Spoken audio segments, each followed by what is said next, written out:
ஆபேலின் ரத்தம் இந்த பூமியிலே சத்தமிட்டு கூப்பிட்டது உண்மையானால், இன்றைக்கு நான் பிரசங்கிக்கிற குற்றமில்லாத மாசற்ற ஆட்டுக்குட்டியாகிய இயேசு கிறிஸ்துவின் ரத்தம் இந்த ராத்திரி வேளையிலே உன்னோடு பேசுகிறது, உன்னோடு பேசுகிறது.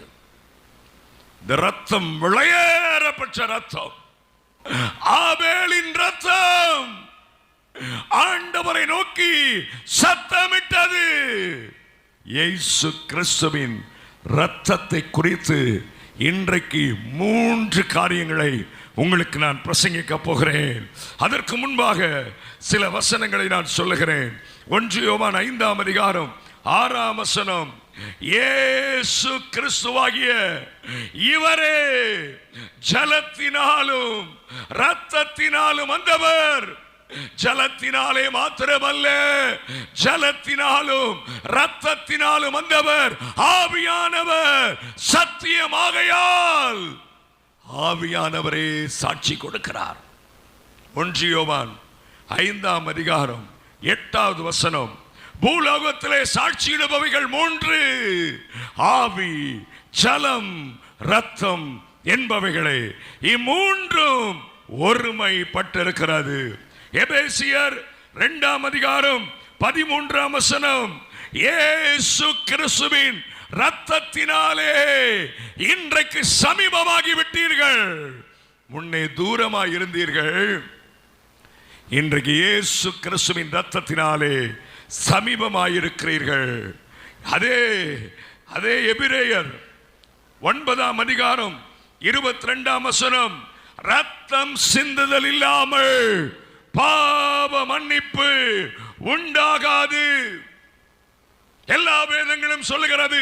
அதர்வன சாம ரிக், ராமாயணம், மகாபாரதம், பைபிள் எல்லாம் சொல்லுகிறது, ரத்தம் சிந்துதல் இல்லாமல் பாவ மன்னிப்பு இல்லை.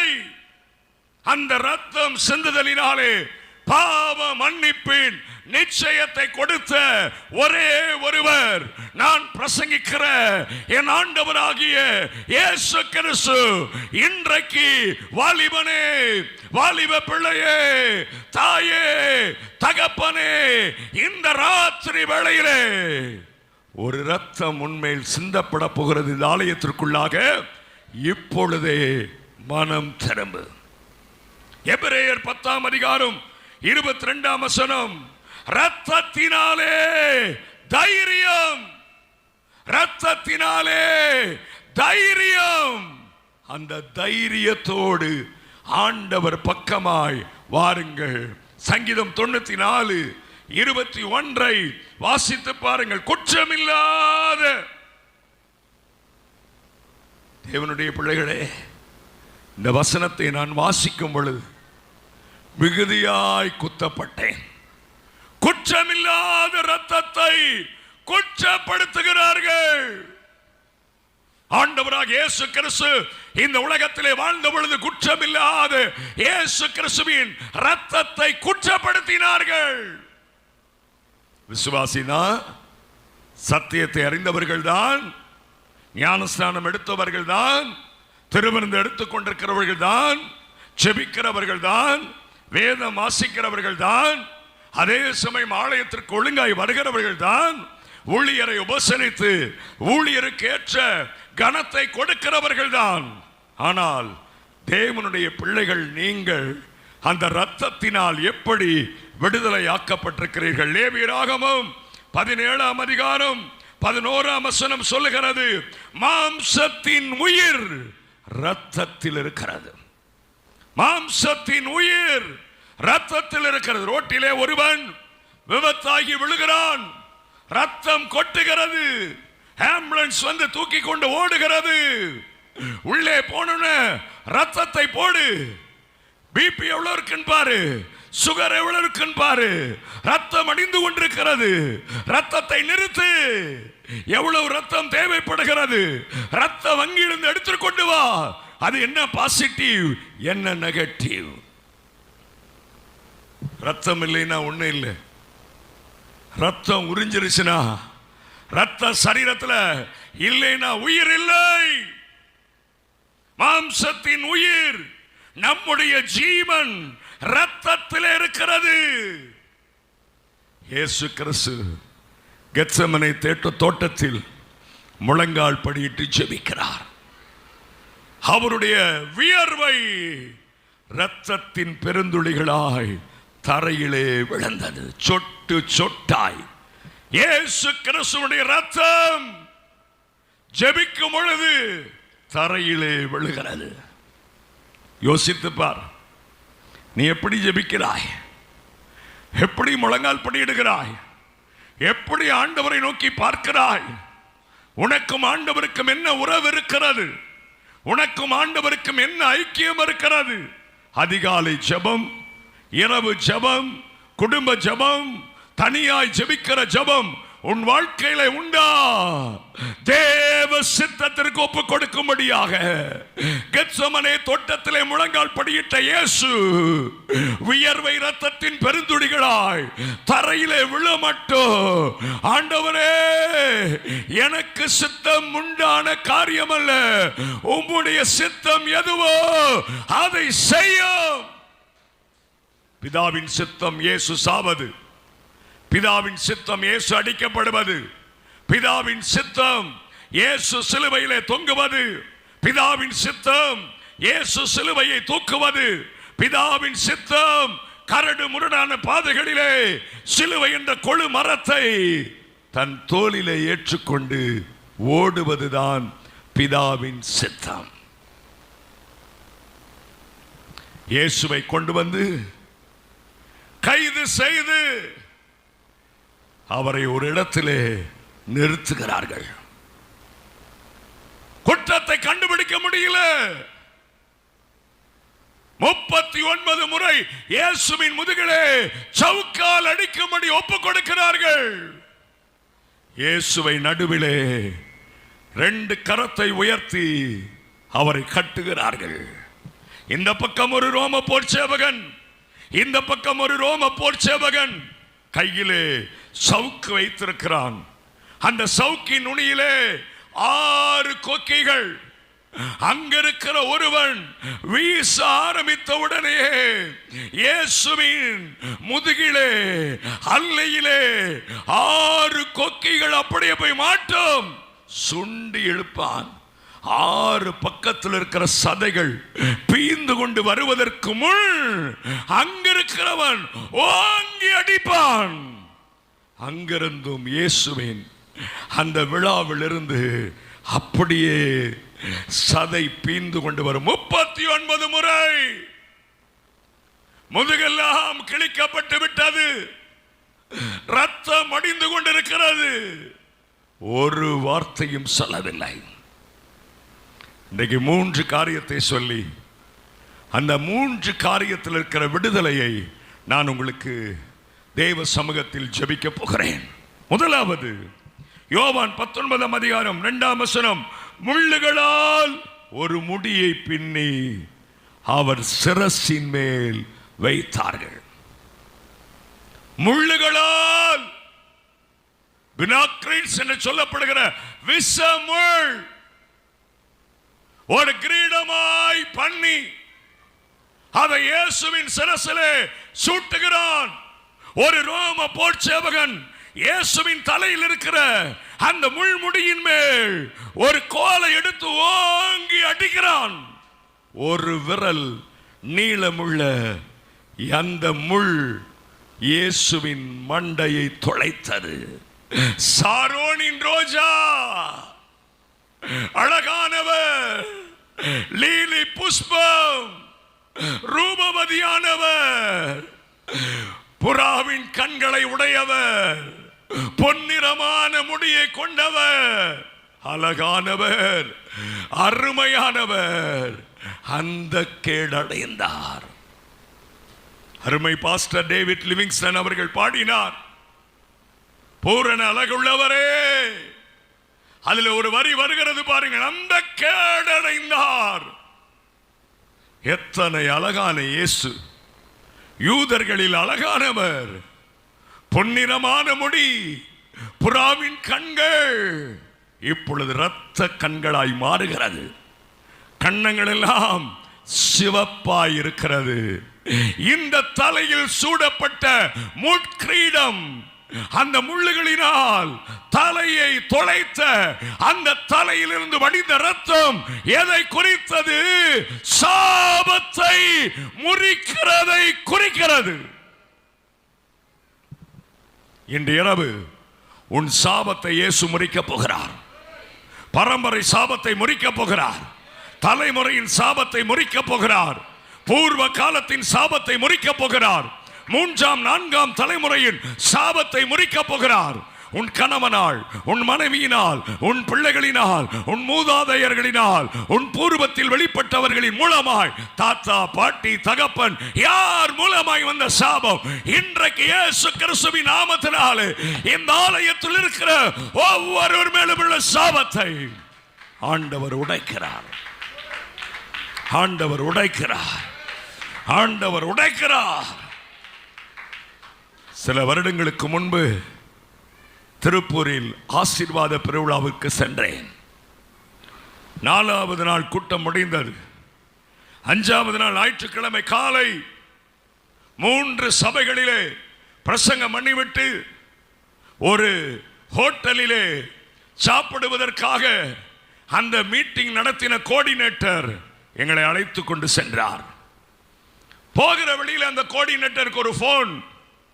ஒரு மருத்துவமனையில் இருக்கிற எம்டி சீஃப் டாக்டர் போன் பண்ணுகிறார். தயவு செய்து ஊழியக்காரரை கூட்டிக் கொண்டு வாருங்கள், ஒரு சின்ன ஜெபம் செய்து விட்டு போகட்டும். உடனே போகலாம் என்று சொன்னேன். பெரிய மருத்துவமனை, வாசலில் எல்லாம் ஏராளமான மருத்துவர்கள், செவிலியர்கள் நின்று கொண்டு எங்களை வரவேற்றார்கள். டாக்டர் வந்து காரின் கதவை திறந்து எங்களை உள்ளே கூட்டிக் கொண்டு போகிறார். அவருடைய ரூம்ல எங்களை உட்கார வைத்தார். சுற்றிலும் பார்த்தால் ஏராளமான விருதுகள், எங்கெங்கேயோ எந்தெந்த நாட்டிலேயோ விருது வாங்கியிருந்தார். ஆல்பத்தை கொண்டு வந்து முன்பாக விரித்தார். Chief minister, ministers, central ministers, PM, அதே மாதிரி பிரசிடென்ட், பல நாடுகளுடைய பிரசிடென்ட், கிரேட் டாக்டர், இவர் சிறந்த மருத்துவர் என்ற சான்றை கொடுக்கிற அந்த விலையேற பெற்ற வெகுமதியை வாங்குகிற போட்டோவை காண்பித்தார். இன்னொரு ஃபைல் எடுத்துக்கொண்டு வந்தார். ஏகப்பட்ட செய்தித்தாள்களில் அவரை குறித்து வந்த மேன்மையான செய்தியை போட்டோவோடு வெளியிட்டிருந்தார்கள். காண்பித்தார். ஐயா, மிகவும் களைப்பாய் 3 ஆராதனையிலே பிரசங்கித்து விட்டு நான் வந்திருக்கிறேன்.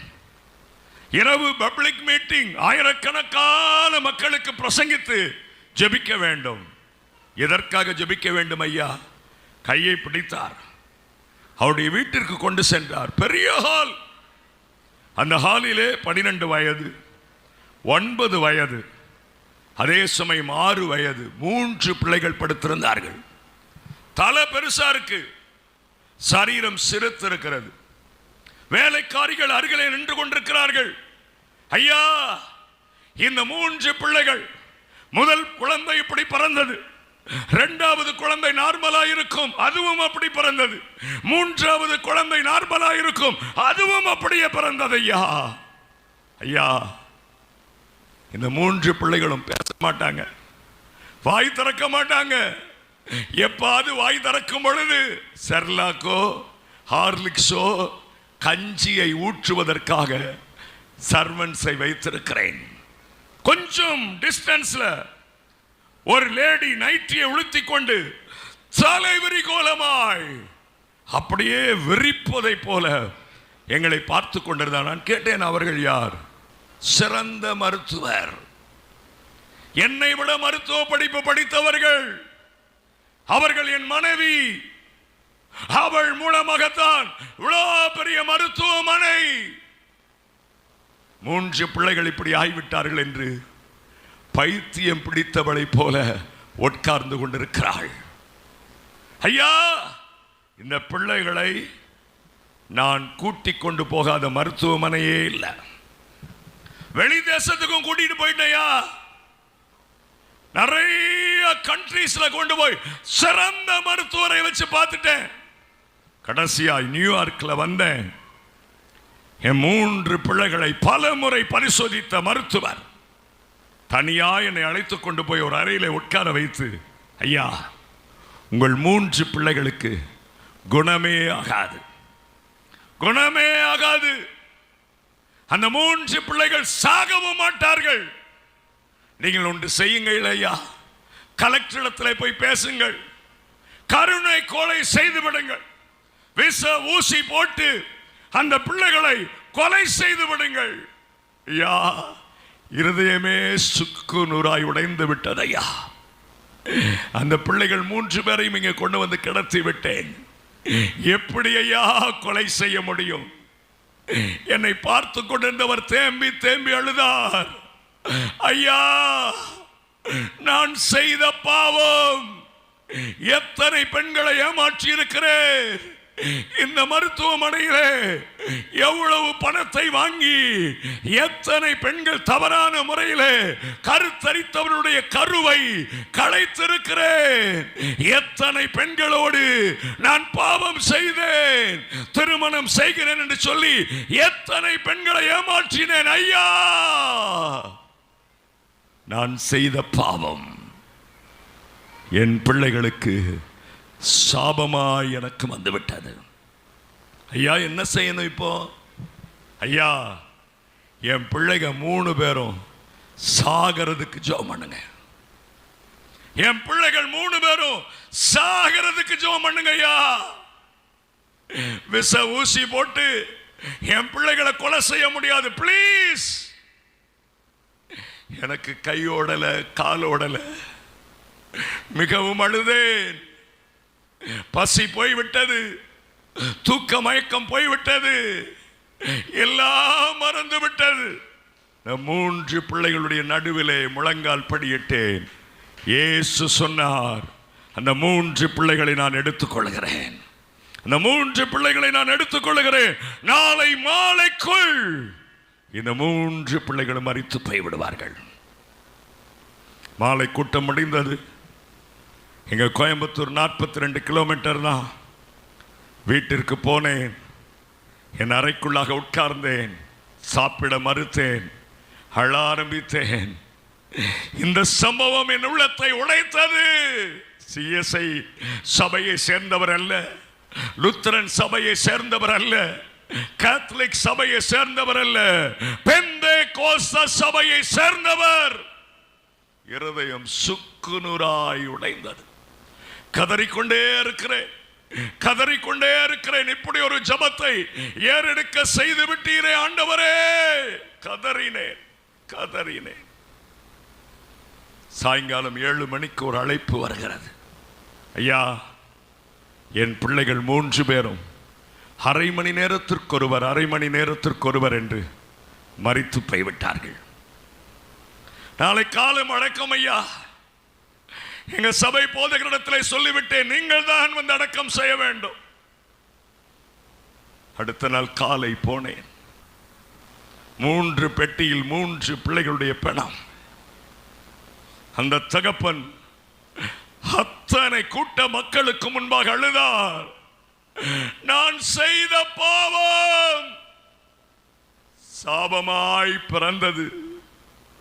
இந்த 3 பிள்ளைகளினால் இத்தனை ஆண்டுகள், 12 ஆண்டுகள் நான் வேதனைப்பட்டு விட்டேன். தயவு செய்து யாரும் உங்கள் பிள்ளைகளுக்கு சாபத்தை சேமித்து வைக்காதீர்கள். முன்னடையாளம் நான் தான். கதறினார். கண்ணீரோடு அந்த பிள்ளைகளுக்கு அடக்க ஆராதனை செய்தேன். இன்னைக்கு உன்னை பார்த்து கேட்கிறேன், உன் வீட்டில் என்ன சாபம்? குழந்தை ஊனமாய் பிறக்கிறதா? கர்ஸ். ஆக்சிடென்டா? கர்ஸ். தற்கொலையா? கர்ஸ். வாழாவட்டியாய் வீட்டிற்கு வருகிறாளா? கர்ஸ். கணவனுக்கு மனைவிக்கும் அடிக்கடி சண்டையா? சாபம். மகன் மகள் தடுமாறுகிறார்களா? சாபம். கேன்சர் சாபம், பிரெயின் டியூமர் சாபம், ஹார்ட் அட்டாக் சாபம், அகால மரணம் சாபம், இள வயது மரணம் சாபம். பிள்ளைகளுக்குள் வருமானம் இல்லை சாபம், சண்டை சாபம், பிரிவினை சாபம், கணவனும் முறை மனைவியும் பிரிந்து வாழ்கிறார்கள் சாபம், காலத்தில் திருமணமாகவில்லை சாபம், தடுமாறுகிறார்கள் சாபம், கடன் பிரச்சனை சாபம். உன் வீட்டில் என்ன இருக்கிறது? இயேசு அன்றைக்கு 2024 ஆண்டுகளுக்கு முன்பாக இயேசு ரத்தம் சிந்திட்டார். தலையிலிருந்து ரத்தம் அடிஞ்சிருச்சு, கொட்டுன்னு கொட்டிருச்சு. இனி அவர் ரத்தம் சிந்துவதில்லை. அந்த ரத்தம் இப்ப உன்னை கூட்டு சத்தம் ஓடுது. உன் குடும்பத்தில் சாபம் இருக்கு. இந்த இயேசுவின் ரத்தமாகிய என்னுடைய ரத்தம் உன் சாபத்தை முறிக்க இந்த ஆனந்த நகரிலே யெகோவா ரட்சண்ய சபையில் உட்கார்ந்திருக்கிற உண்மையில் 11ஆம் தேதி அக்டோபர் மாதத்திலே இந்த மணித்துளியிலே வந்திருக்கிறது. நீ விரும்பினால் சாபம் உடைக்கப்படும். அவன் சாபத்தை விரும்பினான், அது அங்கியாய் உடுத்தப்பட்டது. ஆசீர்வாதத்தையும் சாபத்தையும் ஜீவனையும் வைக்கிறேன். எதை எடுத்துக் கொள்ளுகிறாய்? எடுத்துக்கொள். சாபம் வேண்டுமா? பாவம் செய். சாபம் வேண்டுமா? அக்கிரமம் செய். சாபம் வேண்டுமா? விபச்சாரம் செய்.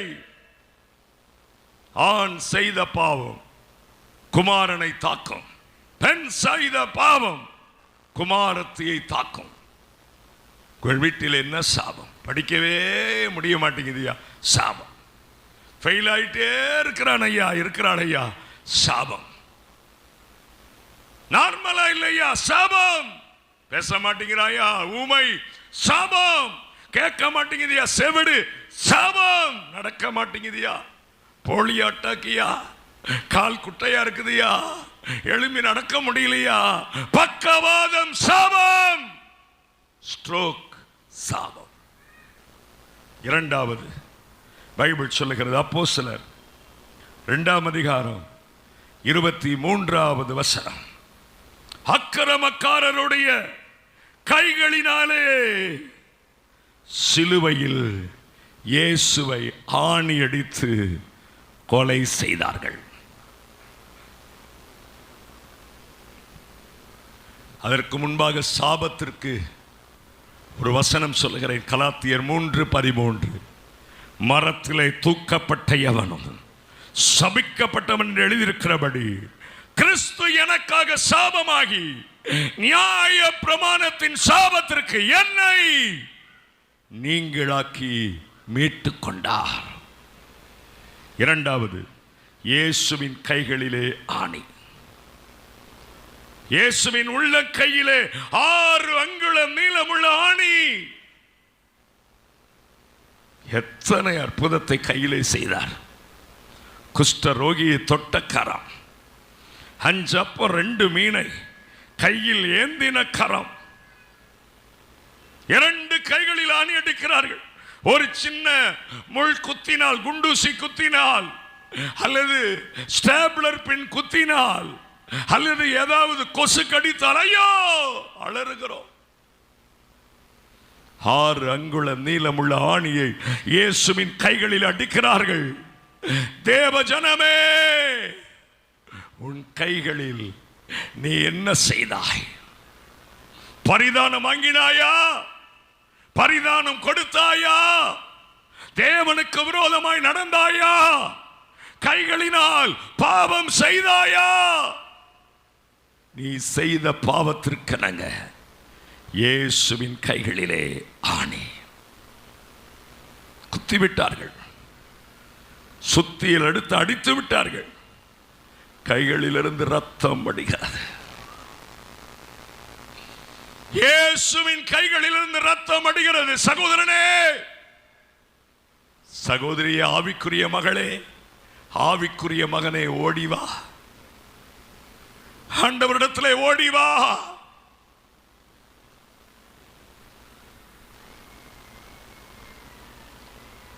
ஒரு சிறுவன் தாய் அழகாய் வளர்த்தினாள், தகப்பன் அழகாய் வளர்த்தினார். கேரளாவிலே மறையூர் என்ற பகுதியில் CSI ஆலயத்தினுடைய விடுதலை பெருவிழா மைதானத்தில் வைத்திருந்தார்கள். பிரசங்கிக்க போகிறேன். கடைசி நாள். யார் அந்த சந்திரன்? சந்திரன், இயேசு உன்னை தொடுகிறார். நீ செய்த பாவம் உன்னை பல விதத்தில் பாதிக்கிறது, மனம் திரும்பு. இன்னொரு மகனை குறித்து ஆண்டவர் சொல்கிறார், உன் பெயரை சொல்ல விரும்பவில்லை. வாலிபன், இச்சை, காமவிகாரம், அசுத்தம், பல பெண்களை சீரழித்துக் கொண்டிருக்கிறாய். திருமணமாகவில்லை உனக்கு. போதகரிடத்தில் நடித்துக் கொண்டிருக்கிறாய், சபையாரிடத்தில் நடித்துக் கொண்டிருக்கிறாய், பெற்றோரிடத்தில் நடித்துக் கொண்டிருக்கிறாய். மனம் திரும்பு. நீ வந்து என்னை பார்க்கவே இல்லை. 3 மாதம் கழிந்து ஒரு கடிதம் வருகிறது. அந்த கடிதத்தில் எழுதியிருக்கிறான், ஐயா, மறையூர் கூட்டத்தில் கடைசி நாள் என்னை குறித்து ஆண்டவர் உங்கள் மூலமாய் வெளிப்படுத்தினார் ஐயா. 5 நாட்களுக்கு முன்பாக நான் வீட்டில் படுத்திருக்கிறேன். யூரின் வருகிற மாதிரி இருக்கிறது. ஓடுகிறேன் வாஷ்ரூமுக்கு, யூரின் வரவில்லை. படுத்துக் கொள்கிறேன், திரும்பவும் போகிறேன், யூரின் வரவில்லை. மலை தேசம் அது. திரும்பவும் போகிறான், யூரின் வரவில்லையா. கம்பளியை போத்திக் கொண்டு படுத்துக் கொண்டான். அடுத்த நாளும் போகிறான், சிறுநீர் கழிக்க முடியல. 3வது நாள் காலை தாய் ஓடி வருகிறாள். என்ன 3 நாள் நீ சாப்பிடவும் இல்லை, தண்ணியும் குடிக்கல, ஏன் இப்படி படுத்திருக்கிறேன்னு சொல்லி கம்பளியை அப்படி எடுத்து பார்த்தால் முகமெல்லாம் வீங்கி இருக்கிறது, கைகள் கால்கள் எல்லாம் இருக்கு. அம்மா, யூரின் வர மாட்டேங்குதுமா, யூரின் வர மாட்டேங்குது. மூணார் டாடா ஹாஸ்பிட்டலிலே அவனை போய் அட்மிட் செய்கிறார்கள். அவன் எழுதுகிறான், பிரதர், டாக்டர் சொல்லிவிட்டார்கள், சிறுநீர் கழிக்கிற இடத்தில் இருக்கிற ஒரு நரம்பு கட்டாகிவிட்டார், ஆபரேஷன் பண்ண வேண்டும். திருமணமாக நாங்கள் சஜஸ்ட் பண்ண மாட்டோம், குழந்தை பிறக்கும் என்று நாங்கள் சஜஸ்ட் கொடுக்க மாட்டோம். இது கிரிட்டிக்கல் ஆபரேஷன். பிரதர், தயவு செய்து என்னை ஆண்டவர் காப்பாற்றும்படி ஜெபியுங்கள். என்னுடைய உயிர் ஆண்டவருடைய கையில் இருக்கிறது, பிளீஸ். எங்க அப்பா ஏற்கனவே அந்த கடிதத்தை படித்திருந்தார். என் தாய்க்கு சொல்லி என் தகப்பன் அந்த கடிதத்தை கொடுத்து என் தாயும் தகப்பனும் என் அறைக்கு வந்தார்கள். சொன்னார், முழங்கால் படியிடுவோம் அப்பா. அந்த மகனும் நம்முடைய மகனை போல, உன்னை போல தானே, முழங்கால் படியிடுவோம். நான் சொன்னேன், ஆண்டவரே, சிலுவையில் கைகளிலே ஆணி அடிக்கப்பட்டு அந்த கைகளினாலேயே ரத்தம் சிந்தினது உண்மை. அந்த ரத்தம் ஆபரேஷன் இல்லாமல் அந்த மகனுடைய நரம்பை சரியாக்கட்டும். 5 நாட்கள் கழித்தது. கடிதம் வந்தது. அப்பொழுதெல்லாம் கடிதம் தான். கடிதம் வந்தது, ஐயா, என்னை ஆண்டவர் சுகமாக்கி விட்டார். திடீரென்று எனக்கு யூரின் போக ஆரம்பிச்சிருச்சுயா. ஆபரேஷன் பண்ணல. இப்பொழுது கோயம்புத்தூரிலே மிகப்பெரிய கல்லூரியிலே படித்து பெரிய வேளையிலே இப்பொழுது இருக்கிறான். திருமணம் ஆகிவிட்டது, 2 குழந்தைகள் இருக்கிறது. இயேசு கிறிஸ்துவின் கைகளினால் வந்த இரத்தம் உன்னுடைய பாவத்தையும் சாபத்தையும் உன்னுடைய அக்கிரமத்தையும் விபச்சாரத்தையும் அது உடைக்கிறது. 3வது, இயேசுவின் 2 கால்களிலே ரத்தம். லூக்கா 24ஆம் அதிகாரம் 20வது வசனம். அவரை மரண ஆக்கணைக்கு உட்படுத்தி சிலுவையில் அறைந்தார்கள். 2 கால்களையும் ஒன்றா சேர்த்து வைத்து, நமக்கு தெரியும் சத்தியம் உள்ள சபை கால்களில் ஆணி. மரியாள் மார்த்தாள் ஓடி வருகிறாள், பாதத்தில் விழுகிறாள். இயேசுவே, நீர் இருந்தீரானால் என் சகோதரன் மரிக்க மாட்டான். மரியாள் ஓடி வருகிறாள், பாதத்திலே விழுகிறாள். ஆண்டவரே, நீர் இருந்தீரானால் என் சகோதரன் மரிக்க மாட்டான். 100க்கு அதிபதி ஓடி வருகிறாள். ஆண்டவரே, பாதத்தில் விழுந்து கேட்கிறான், ஒரு வார்த்தை சொல்லும், என் வேலைக்காரன் சொஸ்தமாவான். இயேசுவின் பாதத்தில் பாவியான ஸ்திரீ ஓடி வருகிறாள். நலதம் என்ற தைலத்தின் ஒரு ராத்தலை கையில் கொண்டு வந்து இயேசுவின் பாதத்திலே கண்ணீரால் நனைக்கிறாள். தன் தலை மயிரினால் இயேசுவின் பாதத்தை துடைக்கிறாள். இயேசுவின் பாதத்திற்கு முத்தமிடுகிறாள். அந்த தைலத்தை கொண்டு வந்து இயேசுவின் பாதத்திலே பூசுகிறாள். உன் பாவங்கள் உனக்கு மன்னிக்கப்பட்டது. இயேசுவின் பாதத்தில் வைக்கப்பட்ட எல்லாவற்றையும் இயேசு தீர்த்து கொடுத்தார். நீ யார் பாதத்தில் விழுகிறாய்? ஐசியூல போய் விழுகலான்னு நினைக்கிறியா? ஐசியூல போய் கதறலான்னு நினைக்கிறியா?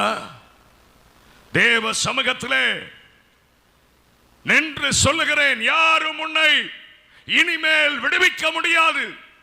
இயேசு ஒருவர் நினைத்தால்தான் உன்னை விடுவிக்க முடியும். இன்று ராத்திரி அந்த வல்லமை இந்த சபைக்குள் இறங்கப் போகிறது. நெருக்கப்பட்டு ஐயோ எஸ் பாரத்தை சுமந்து கொண்டிருக்கிற அநேகரை நான் பார்க்கிறேன். கண்ணீரோடு வாழ்க்கை நடத்துகிற அநேகரை நான் பார்க்கிறேன். அன்பில்லையே ஏங்கி தவிக்கிறவர்களை பார்க்கிறேன். ஆம், என் வீட்டில் சாபம் இருக்கிறது, என் வீட்டில் சாபம் இருக்கிறது. ஐயோ, தூங்க முடியலையே, வீட்டை அழகாய் கட்டினேனே, வீட்டிற்குள் நுழைய முடியலையே, நல்லா சாப்பிட முடியலையே, கர்த்தரை ஆராதிக்க முடியலையே. பணம் இருக்கிறது, பொருள் இருக்கிறது, ஆசீர்வாதம் இருக்கிறது, நன்மைகள் இருக்கிறது, மேன்மைகள் இருக்கிறது, நோ பீஸ், சமாதானம் இல்லையே. ஒரே ஒரு நடந்த சம்பவத்தை சொல்லி நான் முடிக்கிறேன். அஸ்ஸாம் தேசத்திலே லிபியா என்ற பட்டணத்தில் நடந்த ஒரு சம்பவம் நியூஸ் டுடே ஹிந்து இந்தியன் எக்ஸ்பிரஸில் வந்த ஒரு சம்பவம். மிகப்பெரிய கோடீஸ்வரி, ரீசன்ட் லேட்டஸ்ட் கார்ஸ் வாங்கி இருக்கிறாள். அரண்மனை மாதிரி மங்களா கட்டி இருக்கிறாள். என்னென்ன வேண்டுமோ அத்தனை வீட்டுக்குள்ள இருக்குது. வைரம் இருக்கிறது, வைடூரியம் இருக்கிறது, நகை இருக்கிறது, நெக்லஸ் இருக்கிறது, எல்லாம் பணம், பயங்கரமான பொருட்கள் எல்லாம் இருக்கு. அவள் ஒரு நாள் காலை தன்னுடைய வீட்டின் வெராண்டாவிலே ஊஞ்சல் இருக்கிறது, அந்த ஊஞ்சலில் வந்து உட்காருகிறாள். ஊஞ்சல் ஆடிக்கொண்டே இருக்கும் பொழுது பேப்பர் போடுகிறவன் வீசுவான் பேப்பரை. ஒரு பேப்பரை தூக்கி வீசுகிறான். அந்த பேப்பர் வந்து இவளுடைய மடியில் விழுகிறது. இந்த பேப்பரை எடுத்தால் அந்த முன்பக்கத்தில் ஒரு விளம்பரம். அஸ்ஸாம் தேசத்தில் லிபியா பட்டணத்தில் இருக்கிறவர்களுக்கு ஒரு நற்செய்தி. இந்த பட்டணத்தில் ஒரு சாமியார் வந்திருக்கிறார். அவர் உன்னை ஆசீர்வதிக்க விரும்புகிறார்.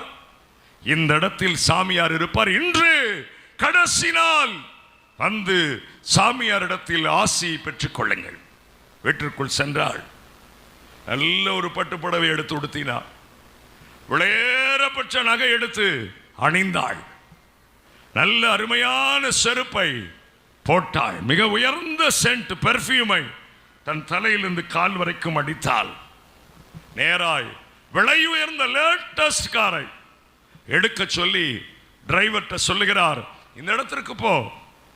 அந்த டிரைவர் வேகமாய் அந்த இடத்திற்கு ஓட்டினான். திரளான கூட்டம். இவள் போய் கியூல நிற்கிறாள். சாமியார் ஒவ்வொருவரையும் ஆசி வழங்குகிறார். இவள் முறை வந்தது.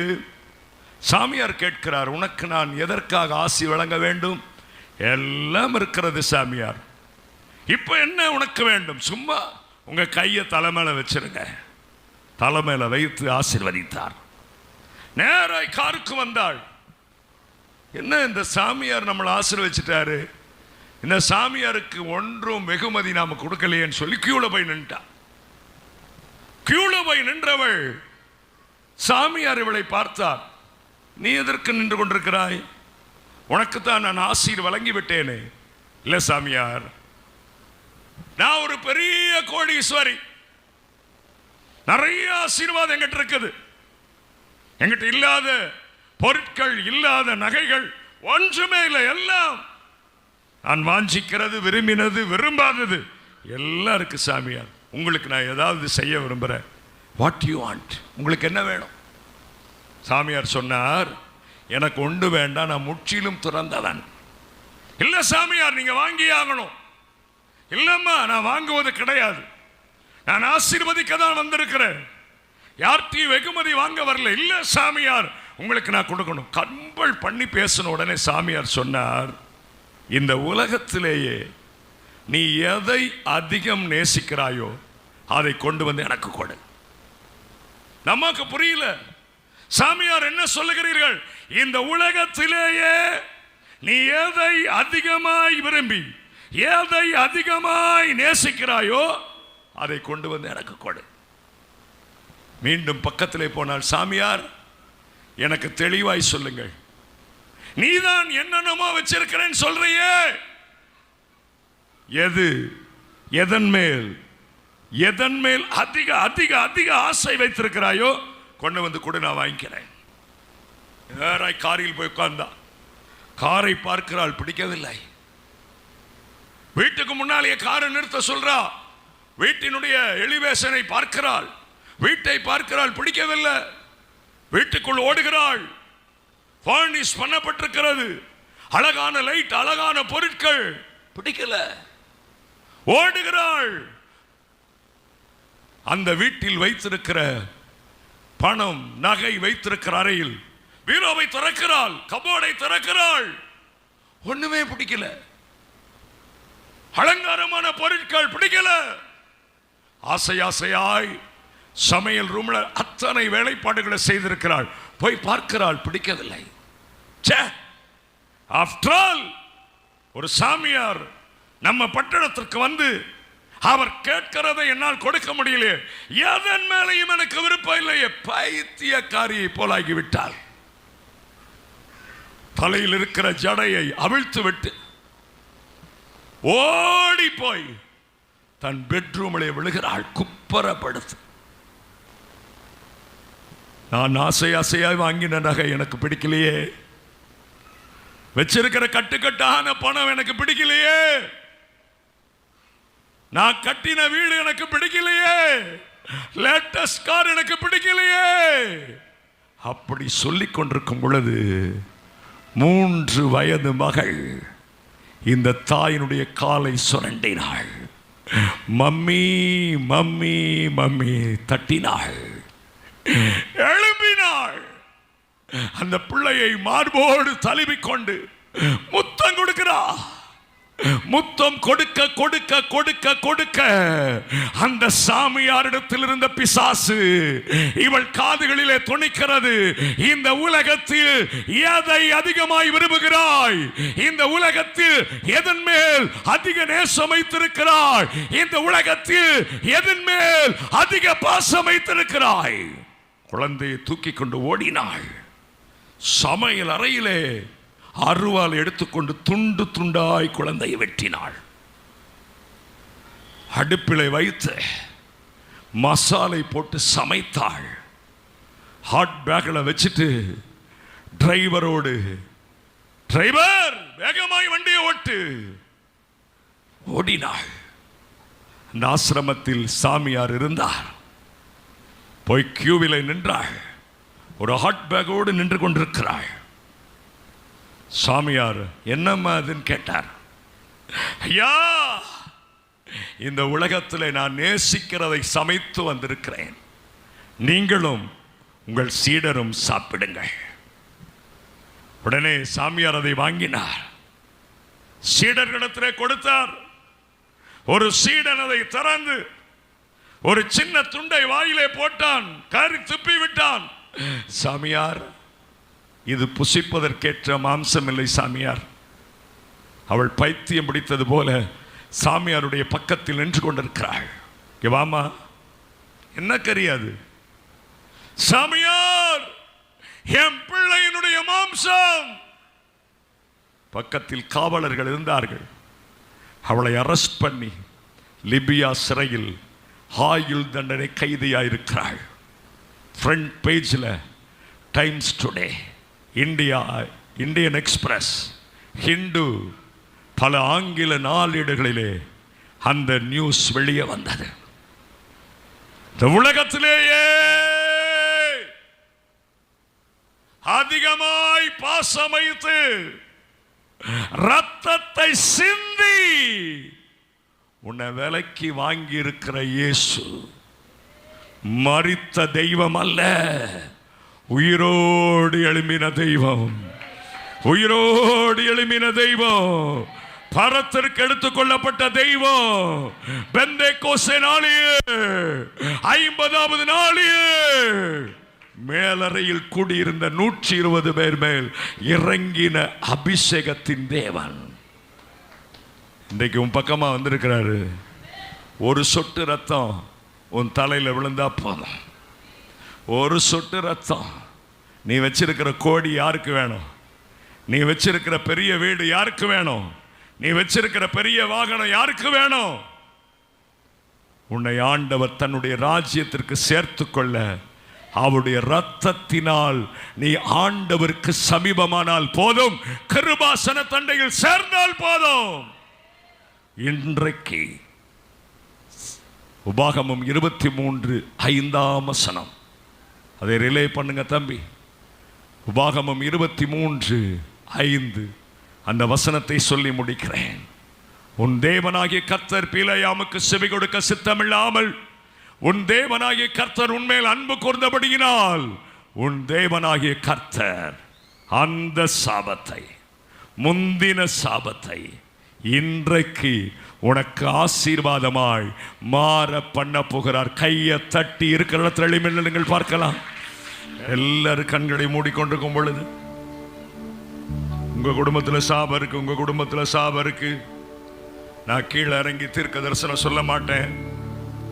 எல்லாம் கண்ணை மூடிட்டு இருக்கும்போது, என் குடும்பத்தில் சாபம் இருக்கிறது உண்மை.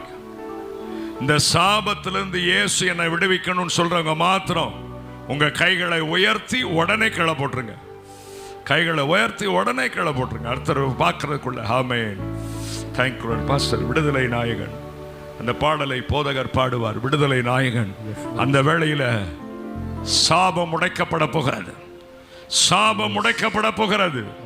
இந்த தனி ஜபத்திற்கு வந்திருக்கிறவர்களுக்கு தெரியும். நான் பாஸ்டர் இடத்திலே சொன்னேன், ஒரு காரியத்தை இன்று இரவு நான் செய்ய வேண்டும். அதை செய்து முடித்து விட்டால் it is finished. அநேகருடைய குடும்பத்தில் சாபம். மேலே தனி ஜபத்திற்கு வந்திருக்கிற 3/4 பேருடைய குடும்பத்திலே சாபம் மறைந்திருக்கிறது. ஏங்க, என்னுடைய தகப்பனார் ஒரு பாஸ்டர். எங்க குடும்பத்தில் சாபங்க. எங்க பெரியப்பா பேச்ச கேட்டுட்டு எங்க அத்தையுடைய வீட்டில் சொத்தை அவங்க பேருக்கு எழுதி வாங்கிட்டாங்கன்னு சொல்லி நாசமா போன 3 முறை எங்க அப்பா இயேசுவை ஏற்றுக்கொண்ட பிறகு ஊழியக்காரராய் மாறுவதற்கு முன்பாக நாசமா போன்னு மண்ணை அள்ளி வீசினார். 90வது வருஷம் வரைக்கும் எங்கள் குடும்பத்தில் ஆசீர்வாதமே இல்லை. 89 வரைக்கும். 90வது வருஷம் புதிய வருட ஆராதனையில் பின்னால் உட்கார்ந்திருக்கும் பொழுது இயேசு வெளிப்படுத்துகிறார், சாபத்தை ஆசீர்வாதமாய் மாற வேண்டுமானால் உன் தகப்பன் வழியாய் வந்திருக்கிற சாபத்துக்கு உன் தகப்பனோடு சேர்ந்து ஜெபம் பண்ணு. 90வது வருஷம் ஜனவரி 5ஆம் தேதி என் தகப்பனிடத்தில் சொன்னேன். என் தகப்பன் கதறினார். அது வரைக்கும் எங்க அத்தை இருக்கிறதே எங்களுக்கு தெரியாது. குடும்பமே சபிக்கப்பட்ட நிலைமையில் மாறி குடும்பமே இறந்து போய் ஒரு துளி ஆசீர்வாதமும் இல்லை. எல்லா மருத்துவமனைக்கும் எல்லா மாந்திரிகத்திற்கும் செலவு பண்ணி மரித்து போய்விட்டார்கள். என் தகப்பன் எங்க வீட்டில் ஒரு கூட்டத்தை ஏற்பாடு செய்து 7 பிள்ளைகள், நாங்கள் தகப்பன் தாய் 9 பேர் மன்றாடுகிறோம். அப்பொழுது எனக்கு திருமணமாகவில்லை. ஊழியத்திற்கு வந்து 3 வருஷம் தாச்சு. ஆசீர்வாதமே இல்லை, உயர்வே இல்லை, ஆண்டவரை பயன்படுத்தவே இல்லை. இந்த சாபத்தை தேவ சமூகத்தில் என் தகப்பனார் அசம்பிளிஸ் ஆஃப் காட் சபையின் போதகர் அறிக்கை செய்தார். 90வது வருடம் ஜனவரி மாதத்தில் கதறினார். 7 பேரும் கதறினோம். எங்கள் தாய், ஜெபிக்கிற தாய் கதறினார்கள். அன்றைக்கு அந்த சாபம் உடைக்கப்பட்டது. எங்கள் குடும்பத்தை இன்று வரைக்கும், ஊழியத்தை இன்று வரைக்கும், எங்கள் பிள்ளைகளை இன்று வரைக்கும் ஆசீர்வாதமாய் வைத்திருக்கிறது. அந்த சாபம் இன்று இரவு உனக்கு ஆசீர்வாதமாய் மாற பண்ண போகிறார் இயேசு. கர்த்தருடைய ஆவியானவர் சொல்லுகிறார், அநேகருடைய சாபம் இன்று இரவு முறிக்கப்பட்டிருக்குது. நாளை ஞாயிற்றுக்கிழமை அல்ல, இப்போ ரைட்னா, இப்பொழுதிலிருந்து உங்க சாபம் உங்க வீட்டில் இல்லை, உங்க பரம்பரையை தாக்காது. இனி வரும் சந்ததியை தாக்காது. சந்ததியை தாக்காது.